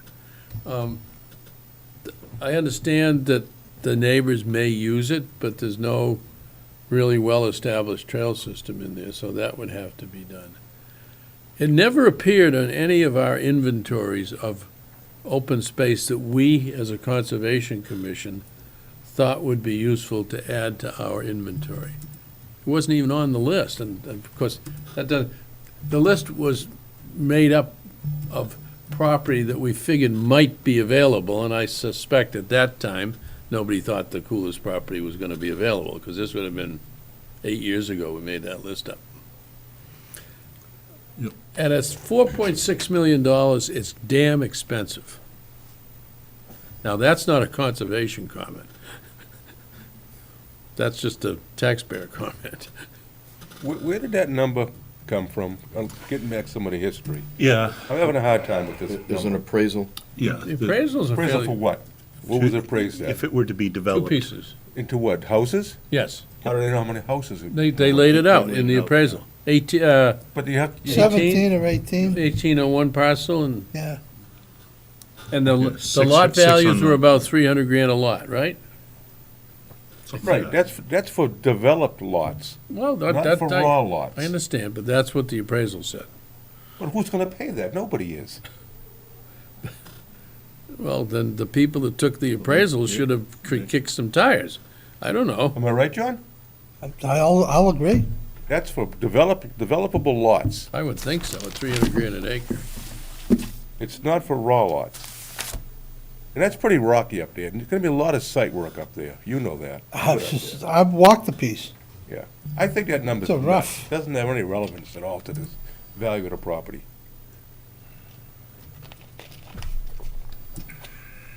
Yeah, but 17 lots, what's a lot worth in Chelmsford now? He's 300? Saleable, it's at least 3, right? So, It's a lot that you can build on. Yeah. Approved. yeah, yeah, Remember, Approved this lot is I 300. got this site's gonna have to have its own septic system. Septic. I got that. So Oh, seven, It's everything. yeah, so the point Roads, is 17. water. Roads. Water. Right, so 17 lots times 300 Yeah. is 5 million. Okay? So, under this math, if we're paying 4, does a million the right number going from an undeveloped big parcel to a developable? I mean, I don't know the $1 answer. million yet. to develop that site, is that what you're saying? Yeah, well, yeah, because 17 lots developed and ready to go at 300K is It's 5 hard. million. It's an interesting discussion, but remember we're the Conservation Yeah, Commission. that's, But yeah. we're asked for our opinion on whether to purchase it or not. Well, but how it's valued, to me, is not as important as, if we had a check for $4.6 million, what would the Conservation Commission do with it? 4.1, by the way. I'm sorry. 4.1. 4.1. We'll What take would- the, what we'll would we'll we take do the with other it? So- 5. Yeah, I mean, in a way, there's two questions. One is does the property have conservation value? And I'd say yes. I would say it does. But, that's my opinion. And the second question is, do we think it's the right thing for the town to buy it? And that's a little different question, based on the price. And, of course, we have to also remember that if you lose open space, it doesn't come back. That's, there's not much left in town that's open space. So that's the way I'm looking at it. I think there's parcels that are more important to the town than that one is, particular one is. But they're not available. That's the dilemma you always have, though. right. That's the dilemma. It's here, it won't be here tomorrow. What are we gonna do tomorrow, right? Right. And we did discuss this, and I think the Finance Committee and CPC looked at this question, would it deplete the fund so we couldn't buy anything else? And I And thought, Carl, there's that still money. helped me. There's still money. yeah. Still money. I'll take your word for it, Carl. Yeah.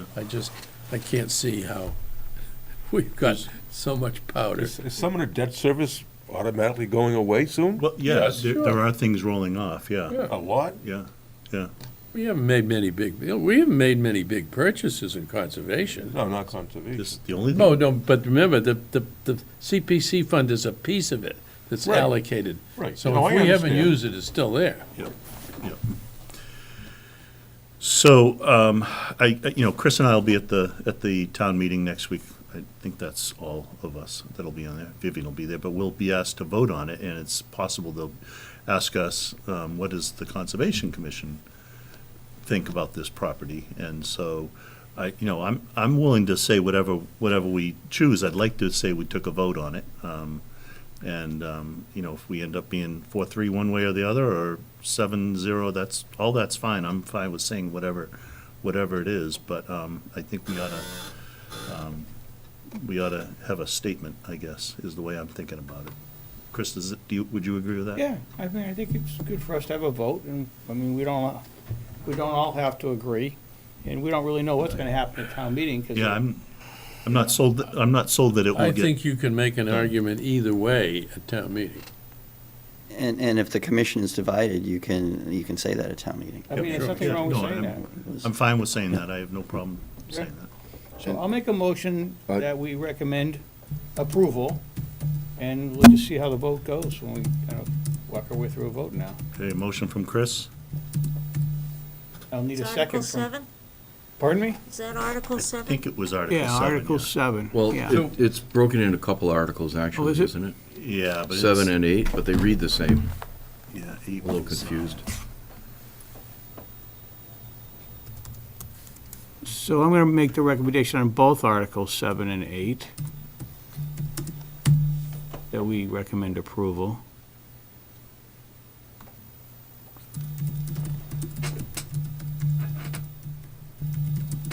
So moved by Chris, Second. second by Bill. All in favor?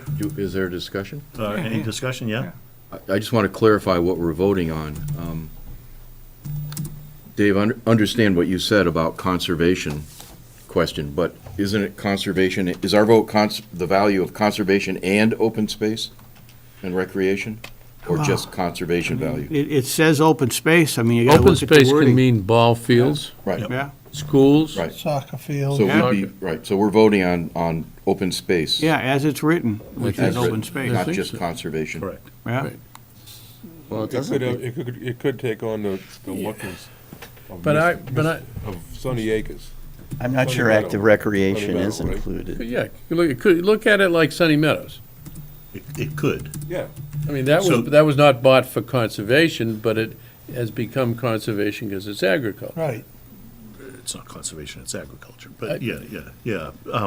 So Paul said the next step, if the town were to vote to buy it, and the transaction happened, the next step would be to have a subcommittee of town citizens to determine what the best use of the property is, which could include many different things, I'm pretty sure the stuff south of 495 is gonna be leave it alone, there's nothing to do there, but on the north side of 495, there's possibilities, everything from, You might be able to use some of that for agriculture. some could be agriculture, Some some of could it be could community be. garden, some could be lease it to, Weston, I know has expressed interest in using some of it, I think Weston has expressed interest in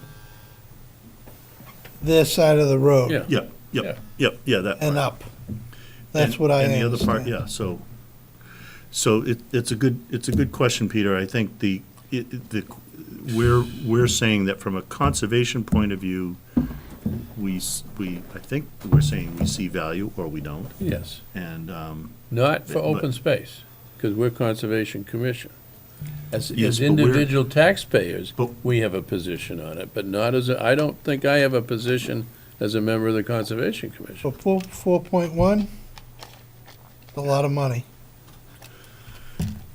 so I guess, I think what we have to do is be able to say, do we support Article 7 and 8, or not?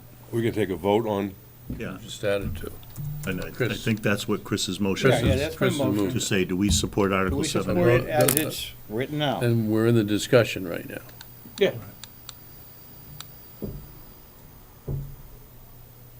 Any more discussion? Let's go around the table. Okay, well, we've had discussion. No, I meant for vote. Yeah. I'm sorry. So, all in favor, yeah, all in favor? Aye. All right. So there's 4 and against is 3, okay? So we're 4 to 3 in favor, and we'll carry that message at town Now, meeting. have you if- opened your real estate tax bill recently? Okay, thank you. Change my 1.25%. So let's keep moving. Let's keep moving. We can talk about real estate taxes. We have an update on the Warren Pole Reservation. We have a granite sign in place. I think I sent a picture to you guys. Yeah, it looks beautiful. It looks great. There's still some grading and stuff to do with it, but it really looks good.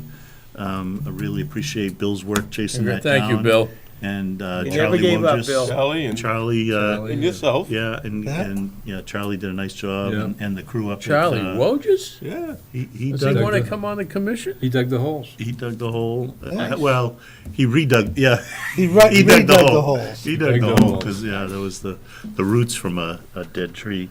And then, the guys up at Lemasier, they did a great job. Did a great job, yeah. It's really, really good. Did they put a penny in it? No, They didn't. no. Oh, well, I didn't know that trick. That's a They should have. good luck thing, all right. It was an interesting thing to watch them put it in there. and, Yeah, it it was good. they did a nice job. job. They should have put the penny between the post and where they And slide it in. The slot, okay, yeah, all right. So, what I mentioned to Trevor earlier is that I think we know that there's 2 barrels of unknown substance that have been on the property for, we believe, upwards of 50 years. And we've got Clean Harbors finally scheduled to be there on site on Thursday to remove the 2 barrels.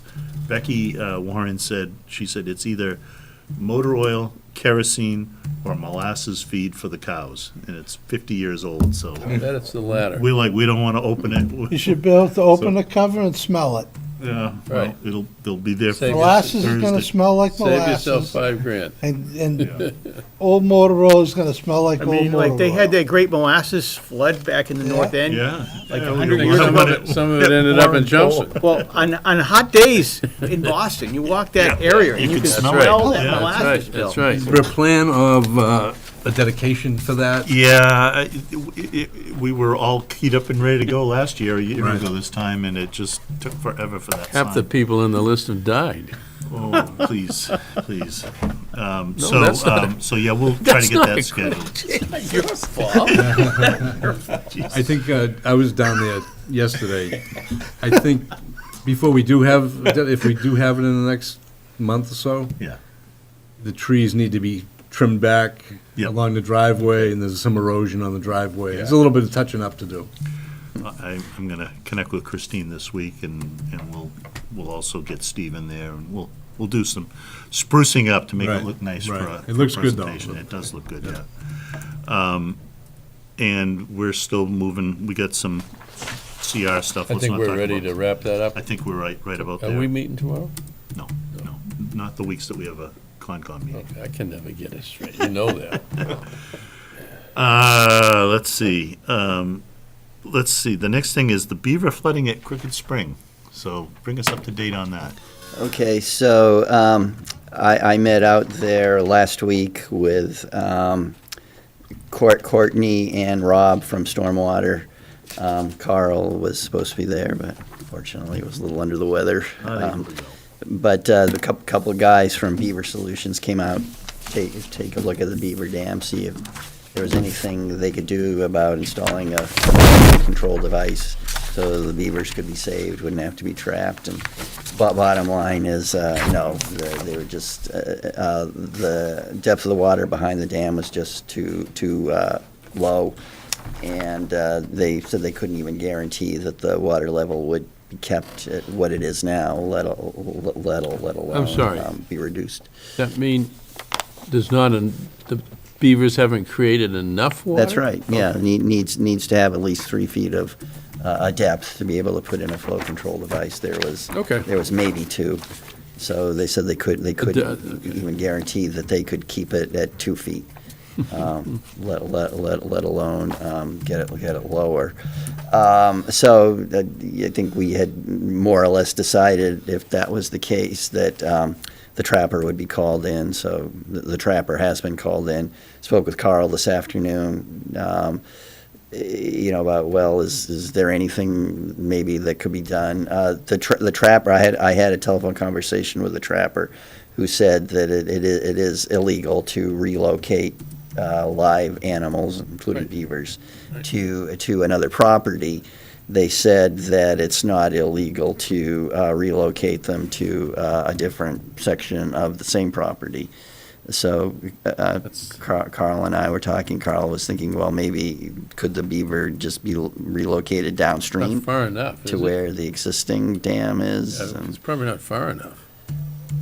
May not be far enough. Do we know how many beavers? Has anyone counted?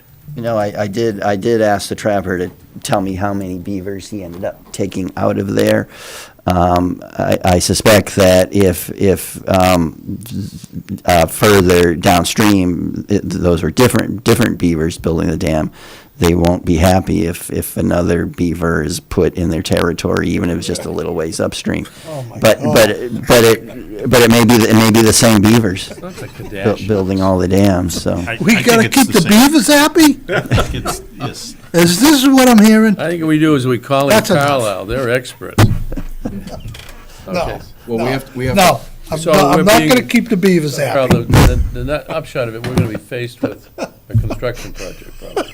I think ultimately the right thing to do is to have a construction project so that there's a walkway that goes over that water. In any event, that to me is the right thing, but that's a lot of money. That's what I mean, it's a Yeah, lot of money. it doesn't have to be a fancy Could- thing, but it just needs to be 2 Part of 4.6 feet. million could pay for that. I was just gonna say that. 4.1 million.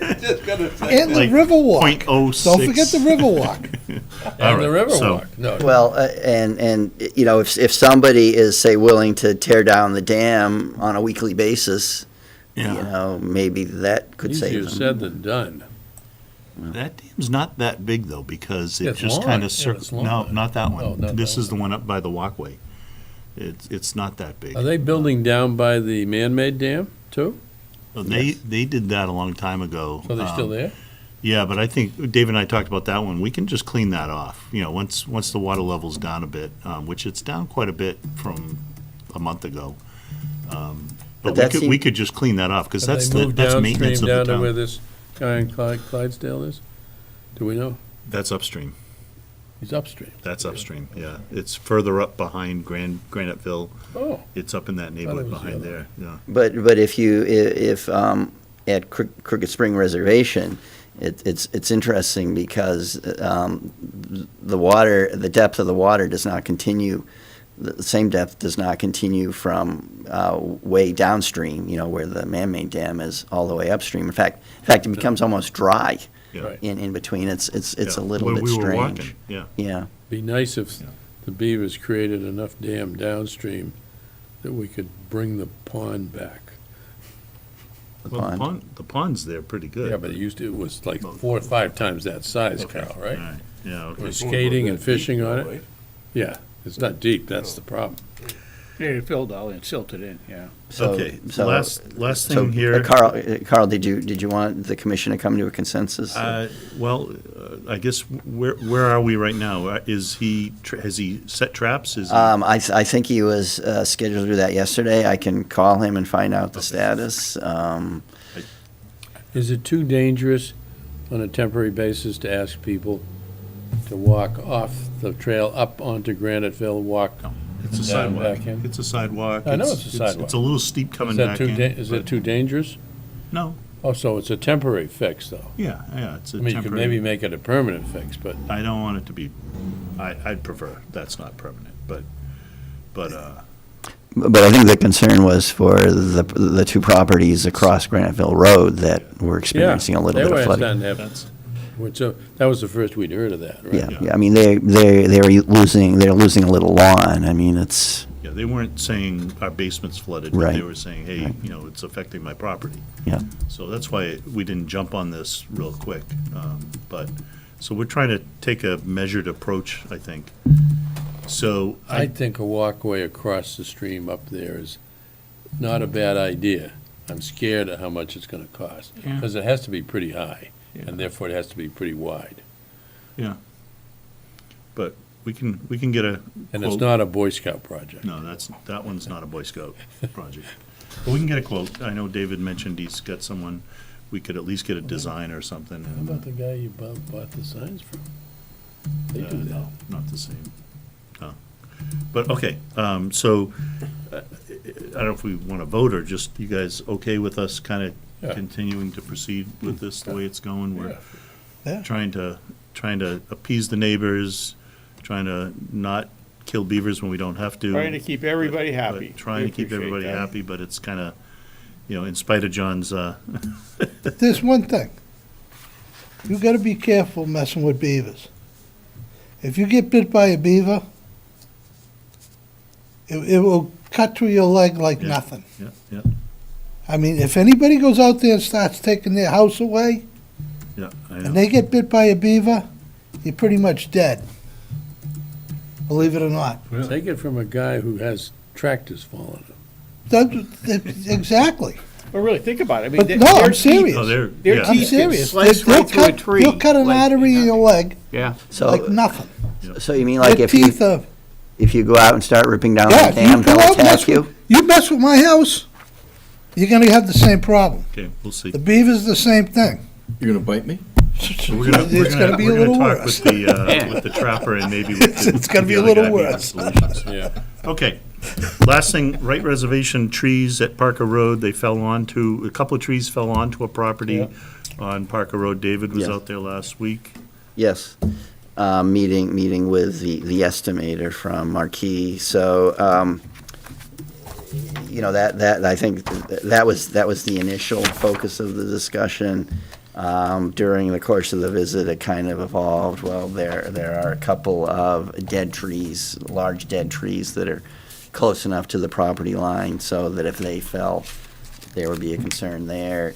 Then there was in another location, there was a branch, a large branch that had broken high up off of another tree that didn't come completely off, but they're worried that if it were to come off, it again would be a hazard. So there's three possible or three potential areas of concern. So I asked the estimator to provide line item estimates for each of them.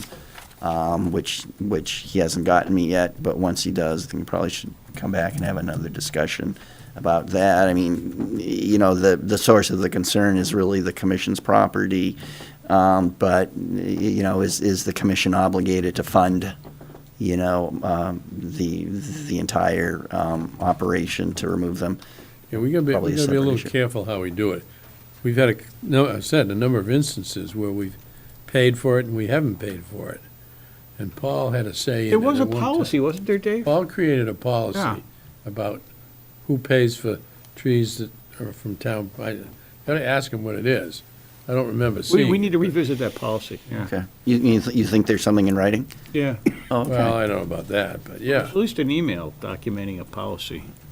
But it was probably before you got here, probably 4 or 5 Yeah, years ago. Well, I know since I've been here, the commission did pay for removal of hazardous trees, actually on the same reservation, much farther downstream at Meadowbrook Yes. Road. Right. So the commission did pay for that.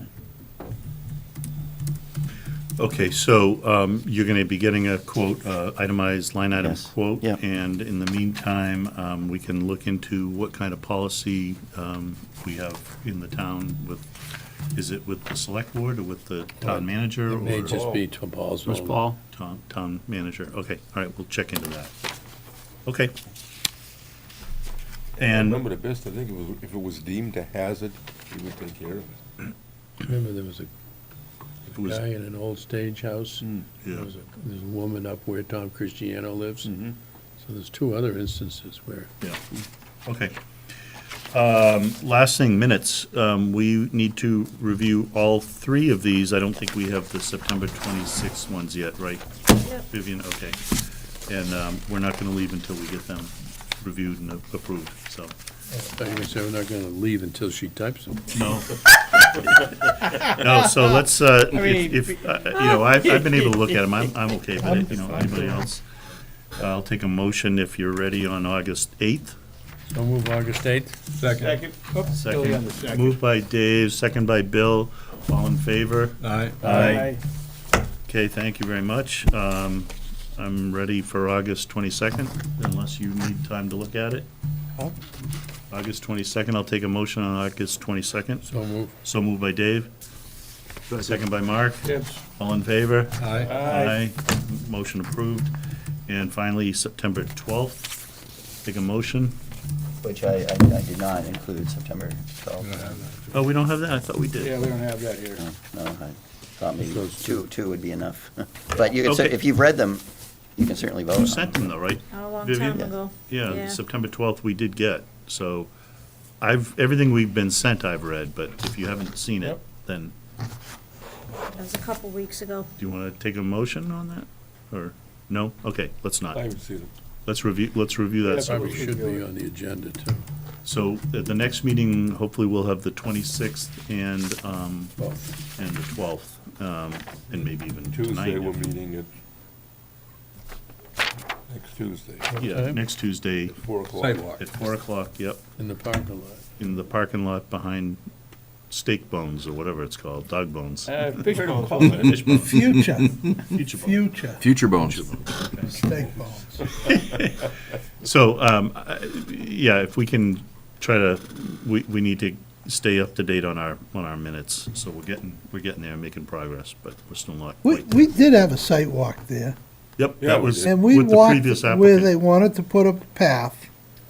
Yep. And we Well, talked they was about it. different than this path. Actually, It's a little different. we It's went- just a shade different. I remember we went the same day that we went to Boston Lumber. No. Boston Road, No. Chelmsford Lumber. No. Well, we went like 3 years ago when it was the, When they first, yeah, I remember that. Finnegan when was Jay was gonna build this out. Yeah, When John was first on the committee. Yeah, he was I brand remember new. going to that. it was brand new. We were all wearing masks or something, I think. We had masks. No, I Everybody had think we masks were back all right. Before We you all stood adjourn, 5 feet away. Yeah, We didn't wear whatever. masks. Yeah, maybe. Did Katie fly a weather balloon to give it the height of the building? yeah. She did, yeah. Yeah. then. You did. Okay. Bill, you have something? Yeah, I don't know if everybody's looked at that Stony Brook video that was Oh, thank you. sent to everybody. Did you see that? Wanda Dunn sent an email. Everybody has to look at it. An excellent piece of artwork. And we should use it, we should actually spend some time discussing the Stony Brook area. Yeah, Alan Beebe is the one. How many minutes is it? Hmm? How many minutes It's long? the first 30. of 3 episodes. Yeah, it's It's half 30 an hour minutes. maybe. Half an hour? Yeah, it takes a little while, but it's It's excellent. really good. This is your backyard.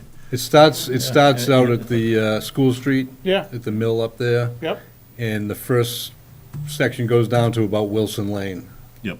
right. Covers that area, and what was there, it was amazing. There was this Roby Talks about Sword the Company. Sword Factory and. Was right Right. there Really? on the brook, Yep. and which supplied Civil Union War, sup- yeah. swords for the Civil War. It's very interesting, and you really need to look at it if you haven't seen That it. business was a scythe business, scythe for farms. But they were selling to the south. No. They wouldn't That pay was, 'em. well, before the Civil War. Right. And then the Civil War came and the South said, we're not buying from you anymore. Not And only he- that, and we're he's not, like, we're well, not paying you for yeah. what we took. And so he said, well, I can make swords, and he made swords. Used against the Jebediah South. Vines? Yeah. Yeah, Yeah. you, Chris, you can find Roby, is it Roby? Swords for sale on eBay Yeah. as a collector's item. And from Chelmsford, Mass. Yeah. But a lot of really good nature, Use 'em he on did the a really beavers. nice job. It's quite good. Done. You can Use find it 'em on on the Chelmsford beavers. Telemedia, Okay. but Wanda sent an email last And I week. know it had a link in it, Yeah. so. Yeah. Thanks for I'll that go look at it. reminder, Bill. Yeah. That was a big warning. Yeah. David, it's worth a half an hour. You know, it sounds very interesting. And what was done to the brook to feed those mills Yeah. that were up there, Wow. how it was changed. Yep, yep. It's very interesting. Yeah, in fact, there are a lot of mills on that brook, It was way more than I thought. which is something for us to think about. I was gonna mention, can I mention one or two things quickly, or? Sure. No. The, I can be short. So Power that, generation? no, Can't we build a power plant on the brook sure, and we'll generate power? sure. We already have a brook with a power plant that's not running. All right, let's go. Just really quick, the Freeman Lake study, Yes. Christine Clancy is getting that off the ground. I think you and I are going to the initial kickoff, and we picked a consultant. Did a competitive process. and Good. Tell you more offline. Because there was a lot of vegetation this summer out there. Yeah. Yeah. And the other thing I want to mention is there's a very cool warrant article coming up on, that Christine Clancy again did on tree revolving fund. So Carl and Chris, you'll see that at town meeting, but it's a good thing to establish a fund to get a little more formal in planting trees. Okay, I'll take a motion to adjourn the meeting. So moved. So moved by Dave, seconded by Mark. All in favor? Aye. Aye. Thank you very much. Thank you, Chelmsford Telemedia. Thanks, Peter.